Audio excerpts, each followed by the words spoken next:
To find out just how much her husband was hiding, his wife disguised herself as a random customer and walked into his dessert shop, trying to figure out exactly how many locations he owned. But one offhand comment from a staff member completely broke her. "Excuse me, is the owner around? I heard he makes all the desserts himself." He does, but right now he and his wife are in Beijing for a dessert industry conference. That hit her like a truck. Determined to find out who this so-called wife was, she decided to catch her husband completely off guard.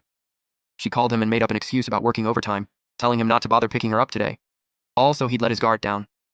The second she hung up, she jumped in a cab and rushed to the airport, and what she saw there wrecked her. She never in a million years thought her husband would bring her best friend along on a business trip. "Zhong Liang, I came to surprise you." "Well, congrats, you surprised me too." "There are too many people here. Can we just talk at home?" "Talk at home? You still have the nerve to call it home? Weren't you here for a work thing? Then why is Lu Xiaoheng with you?" "Lu Xiaoheng is my business partner. Us going on a work trip together is completely normal, okay?" Watching him stand there all smug and unapologetic, her heart went cold. She threw down some harsh words and stormed back home, but an apology never came. Fed up, she packed her things and went back to her parents' place, then stumbled across something in the attic. She found a photo album. Inside, wedding photos of her husband and her best friend. Flipping through them, she felt completely played. She marched straight over to her best friend's place demanding answers. "Where did you even find these?" "In the Zhang family attic. Looks like they've been there all along. Never even thought about throwing them out." "You two are really something, huh? Even had a trip to France planned for the honeymoon." "When I got married, I didn't get any of that." Turns out her best friend was her husband's ex-fiancé, and he'd been secretly holding on to those wedding photos the whole time. Then, out of nowhere, he showed up. His first move? He stepped right in front of his ex to shield her. "Where did you come from? How did you get here? Why does everyone keep asking me that? You both know exactly where I came from." With her man in her corner, the best friend got bold fast, said she had nothing to apologize for, that it was her personal business, and she didn't owe anyone an explanation. If the wife really considered her a friend, she'd respect her privacy. That set the wife off completely. Replaying everything in her head, she realized her best friend had been gunning for her this whole time. "Why are you handing me vinegar? Shouldn't you grab water?" "When I'm choking, vinegar actually helps. Water does nothing." "Liang and I saw the lights on and figured you'd be here. Didn't you just say this place is our little secret?" In that moment, she saw everything clearly, and felt like a complete fool who'd been played by both of them the whole time. And to make it worse, her husband not only said nothing to defend her, he turned around and blamed her for overreacting. She couldn't take the double betrayal from the two people she trusted most. She went home, shut down completely, and fell sick in bed. When her best friend found out, she showed up with fake concern, going on and on about how she couldn't help it, because they were once in love. Every word was a jab. Her mother walked in right in the middle of it, and to stand up for her daughter, she slapped the best friend across the face. She couldn't believe she treated this girl like her own daughter, only to be stabbed in the back. The best friend ran downstairs looking all teary, and ran right into the husband who'd come to apologize. Seeing her covering her face, he assumed his wife had hit her. He stormed upstairs ready to make it right. "Tell me, why did you hit her? You're saying I hit her?" "Liang, it wasn't her." "You're really defending her right now?"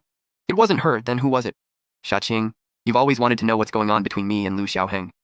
I'll tell you everything right now. We almost got married. Then she decided I wasn't reliable enough and walked away. The reason I never told you is because it's in the past. I didn't think it was necessary, and I figured it'd just make you overthink everything. But keeping it from me made me overthink even more." "So overthinking is your excuse to hit someone?" "Let me be real with you. Lu Xiaoheng is someone I've known for over 20 years. I'm not dropping her for anyone. It's simple, like asking me if you and my mom both fell in a lake, who do I save first?" Watching her husband go to bat for another woman, even at the cost of their marriage, her heart just broke. In total despair, she asked for a divorce. But his mother wasn't having it. Such a good daughter-in-law. She took her to her son's dessert shop the next day, hoping to knock some sense into him. "Mom, since you already know everything, I won't hide it anymore. Xiaxing and I have decided to get a divorce. Every couple has problems. The real issue isn't the knot you can't untie, it's the person you can't get rid of." "Is it really because of Lu Xiaoheng?" "Yes, Xiaxing and I are getting a divorce because of Lu Xiaoheng. Happy now?" "You finally admitted it." "Yeah, I admitted it. Feel better?" The best friend swooped in, acting like she was trying to calm things down, but then the wife accidentally pushed her and she made her move. She pressed her hand right into a pile of broken glass on purpose. She faked the whole injury. "Xiaxing, are you insane? Look at this!" Things were spiraling fast. His mother pulled her daughter-in-law aside into a room, crying, begging her not to do anything rash. Her son was in the wrong, and she promised she'd find a way to talk things through. But the wife had already checked out emotionally. She told her mother-in-law, since he'd already asked for the divorce, she was done fighting for this marriage. "Listen to me. No matter how big the problem is, we'll sleep on it and decide tomorrow." Those words sparked something. She ran straight to the storage room and dug out a box she and her husband had hidden together before their wedding. Inside was a letter and a bottle of red wine. "My dearest wife, if you're reading this, I must have really messed up. Whatever I did, however bad it was, just know, I still love you, more than anything. Please don't give up on someone who loves you this much." Reading the letter, she remembered everything they'd been through together, and decided to give him one more chance. She grabbed the wine and the letter and headed to the dessert shop. He wasn't there, out picking up supplies, so she left the box at his rest area, figuring he'd see it when he got back. But on the way out, she ran into his ex coming through the door. What are you doing here again? Nothing much, just looking for Zhang Liang. He's not here, so whatever. He's always stocking up at this hour, don't you know that? You don't have to keep showing off how well you know him. He already chose me. Maybe one day I'll even invite you to our wedding. She walked away with her head held high, waiting to hear back from him. But little did she know, the best friend had already taken the box. When he didn't respond, she finally broke down and texted him asking if he'd seen the box. But at that moment, he was swamped at work and had left his phone on the table. When the best friend saw the message, she got an idea. She picked up his phone and replied as him, "No, I threw it out." The wife got that message and completely fell apart.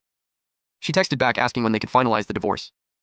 When he finally checked his phone, he only saw that last message and was devastated. "You okay?" Xiaoqing texted me, asking when we can go file for divorce. "Okay, you've been going back and forth on this long enough." The schemer thought her plan worked. She set up a whole dinner, popped the red wine from the box, and was ready to celebrate with him. But after just one sip, he knew something was off. "Every time I see you, I'm just drawn in." "Where'd you get this wine?" "The supermarket." "Receipt?"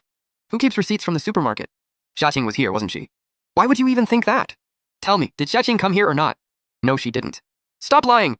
"I bought this wine the day Xiaoqing and I got our marriage license. I picked it specifically because the vintage year matches her birthday." "Where's the letter? Give it to me." "What letter?" "I watched Xiaoqing write that letter with my own eyes, and we sealed it in with the wine. We made a deal. If things ever got bad between us, we'd open the bottle and drink it together. Maybe it'd bring us back." "I saw the letter, there was nothing written on it." "I threw it out." "Where?" "Trash can." He bolted out into the rain and dug through the trash until he found the soaking wet letter. Still not giving up, she told him, "Xiaoqing already agreed to the divorce, stop wasting your time." In this whole mess, whether Xiaoqing comes out on top, I honestly don't know. But you're definitely the one who lost.